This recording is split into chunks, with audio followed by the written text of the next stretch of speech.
of leading United States Border Patrol and Customs and Border Protection here in Minneapolis.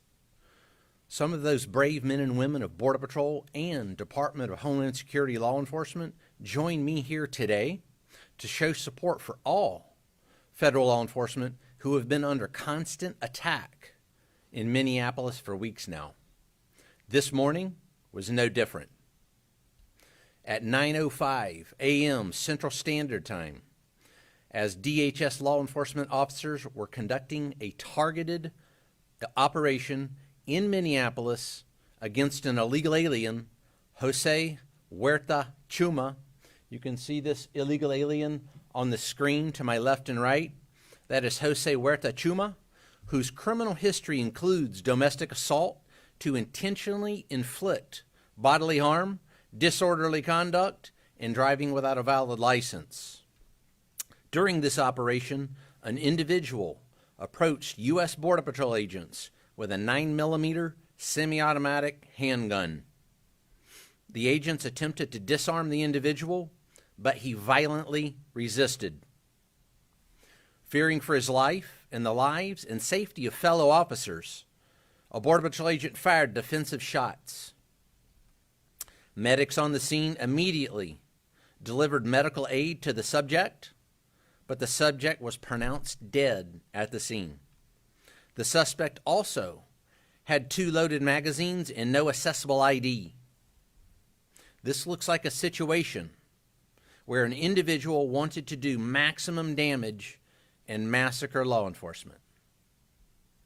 Then, about 200 rioters arrived at the scene and began to obstruct and assault law enforcement. Crowd control measures have been deployed for the safety of the public and law enforcement. This situation is evolving, and more information is forthcoming. The officer was highly trained and had been serving as a Border Patrol agent for 8 years. The officer has extensive training as a range safety officer and less lethal officer. As mentioned, this is only the latest attack on law enforcement.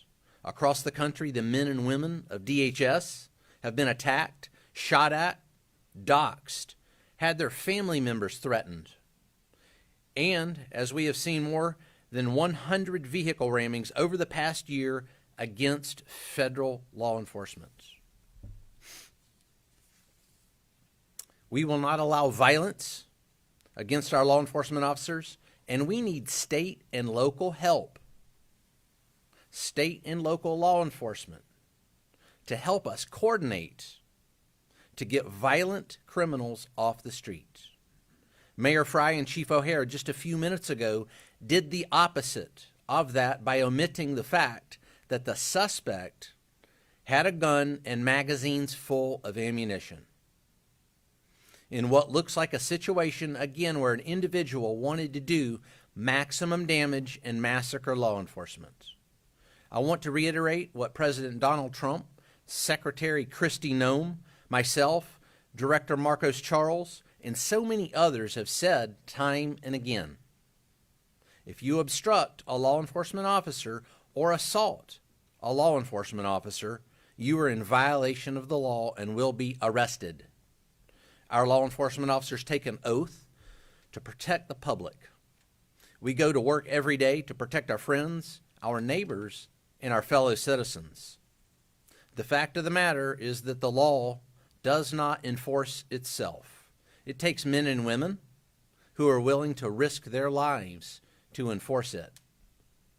The men and women of CBP and ICE, law enforcement, are highly trained professionals who love this country and do this work because they want to leave their kids and their grandkids a country that's safe and secure. Questions? All right, Allie, go ahead. One question. First question, when did agents learn that he had a gun, and did he ever brandish that weapon at agents? Allie, this situation, again, is evolving. This situation is under investigation. Those facts will come to light. This particular incident is being investigated just like we investigate other similar incidents like we've done over the past several years. It's in the hands of professionals. Those facts will come to light. All right, going on to the next question. So, did he have an additional gun, or was the gun moved from the scene?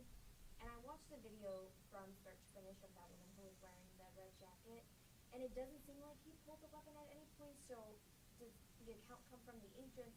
Did they say that he pulled the gun before, during, after? When does the gun come out?